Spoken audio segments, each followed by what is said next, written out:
Bonjour chers amis et chers fidèles de la paroisse de Biorel et de Rouen. Et je suis heureuse de vous retrouver à l'occasion de cette fête de la miséricorde. Alors qu'est-ce que la miséricorde de Dieu? La miséricorde, moi j'aime bien cette définition extrêmement simple que l'on trouve dans l'origine latine. Misericordia, c'est un cœur sensible à la misère. Dieu a un cœur sensible, un cœur de compassion. Il a des entrailles qui frémissent devant la souffrance de son peuple, devant la misère, devant le péché. On a un Dieu qui a un cœur. Et c'est parce qu'il a un cœur rempli d'amour qu'il est miséricorde. C'est la surabondance de l'amour, la miséricorde. Alors voilà, Dieu a eu depuis toujours ce désir de nous manifester son amour en nous faisant miséricorde, en nous enveloppant de son amour, de sa tendresse, de sa pitié.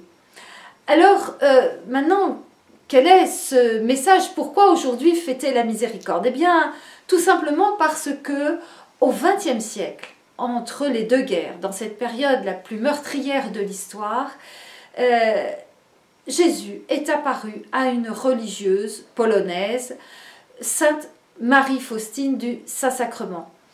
Et en apparaissant à plusieurs reprises à cette religieuse, il a révélé les richesses de son cœur, tout ce qu'il y avait dans son cœur d'amour et de miséricorde. Et en révélant les richesses de son cœur, il a demandé à Sainte Faustine de parler au monde entier de sa grande miséricorde. Il lui a dit « Je ne suis qu'amour et miséricorde. Les flammes de ma miséricorde me brûlent. Je désire les déverser sur les âmes humaines. Oh, quelle douleur elles me causent quand elles ne veulent pas les recevoir. Dis à l'humanité douloureuse de se blottir dans mon cœur miséricordieux et je la comblerai de paix. » Voilà quelques extraits de ces messages que Jésus adresse à Sainte Faustine. Sainte Faustine qui a été canonisée par Saint Jean-Paul II le 30 avril 2000. Et au cours de cette canonisation, qui était le premier dimanche après Pâques, eh bien, Jean-Paul II a reconnu officiellement la fête de la miséricorde. Donc, ce désir de Jésus est tellement vaste, parce que la miséricorde, elle est immense, elle est incommensurable, elle est insondable. Eh bien, ce désir de Jésus est tellement vaste qu'il a voulu que, pour notre temps, nous puissions avoir tous les moyens possibles à notre disposition pour plonger dans la miséricorde. Donc il a demandé à notre religieuse de faire réaliser un tableau le représentant lors d'une de ses apparitions, la grande apparition du 22 février 1931. Donc ce tableau qui est derrière moi, mais qui est dans la chapelle de votre paroisse, eh bien, représente cette apparition de Jésus vivant ressuscité qui vient, qui jaillit des ténèbres, qu'apporte la lumière et qui montre qu'il vient au-devant du pécheur que nous sommes pour faire miséricorde. Et en même temps, eh bien, il a voulu que le premier dimanche après Pâques, il y ait cette fête de la miséricorde à laquelle nous sommes tous invités à participer à l'Eucharistie, à implorer sa miséricorde dans un temps de prière et à se confesser. Évidemment, aujourd'hui, en ce temps de confinement, c'est difficile. Nous ne pouvons pas communier, si ce n'est communier spirituellement. Donc, eh bien voilà, tous ceux qui peuvent suivre l'Eucharistie chez eux devant leur ordinateur, eh bien c'est déjà une bonne chose que de pouvoir participer. Et par rapport au pardon, eh bien nous pouvons, comme nous l'a dit le pape, en ce temps de confinement, vraiment prendre un temps pour demander pardon au Seigneur. Et puis dès que eh bien, le confinement sera arrêté, pouvoir recevoir l'absolution du prêtre dans la confession. Et nous pouvons implorer la miséricorde ce jour-là. Et cette fête se prépare par une neuvaine que vous pouvez vivre tous les jours chez vous. Vous pouvez la suivre aussi sur YouTube. Voilà quelques aspects de ce que Jésus demande à Sainte Faustine. Nous voyons combien il est pressé de déverser les fleuves de miséricorde, et en même temps d'apporter la consolation, la guérison des cœurs, la restauration des cœurs. Il veut chasser de nos cœurs la peur, les angoisses, et nous inviter à la confiance. Le grand message aussi qu'il adresse à Sainte Faustine, c'est la confiance. Ayez confiance, soyez sans crainte, venez à moi. Voilà en quelques mots ce grand message de la miséricorde. Maintenant, eh bien concrètement, comment vivre la miséricorde quand on est confiné chez soi? C'est une bonne question aussi que nous pouvons nous poser. Tout d'abord, nous ne sommes pas n'importe quel confiné, nous sommes tous consacrés. Nous sommes consacrés au Seigneur par notre baptême.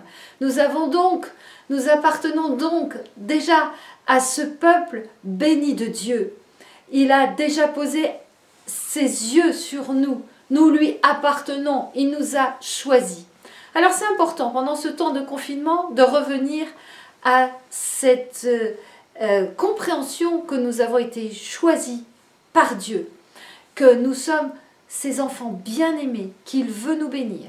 Alors pour revenir à cela, reprendre conscience de cela, c'est important de prendre chaque jour un temps pour, de cœur à cœur avec lui. De bien prendre ce temps, de plonger dans la parole de Dieu, en profiter pour lire l'Écriture qui nous parle de la miséricorde, qui n'arrête pas de nous parler de la miséricorde. Voilà, revenir à son histoire aussi, faire le point. Où en suis-je dans ma relation avec le Seigneur?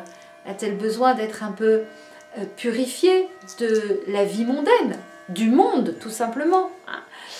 Et puis, alors ça c'est aimer Dieu, voilà. Rendre grâce aussi pour tout ce qu'on a vécu depuis le début de notre existence, rendre grâce pour les sacrements par exemple, rendre grâce pour toutes les belles choses que nous avons vécues, et même pour les moins bonnes, parce que c'est elles qui nous ont façonnés et qui font ce que nous sommes aujourd'hui. Et puis déposer dans son cœur ses souffrances, ses angoisses, ses peurs, pour être renouvelé. Invoquer l'Esprit Saint, parce qu'il y a un temps où nous aurons à sortir de chez nous. Et donc, comme les apôtres à la Pentecôte, pour aller proclamer que Jésus est vivant, ressuscité. Et nous aurons besoin du Saint-Esprit, l'Esprit de force. Alors ça, c'est une chose, mais après, nous pouvons être plusieurs dans notre confinement, en famille. Eh bien, ou même tout seul, nous sommes aussi appelés à transmettre, à aimer les autres, aimer notre prochain et transmettre la miséricorde par les yeux, par la langue, c'est-à-dire par des bonnes paroles, des paroles qui font du bien aux autres, des paroles qui bénissent les autres, et à chasser de notre bouche toutes les paroles assassines, toutes les paroles qui enferment, toutes les paroles de condamnation, toutes les paroles de malédiction. C'est vrai que vivre ensemble dans un même lieu, c'est pas forcément facile.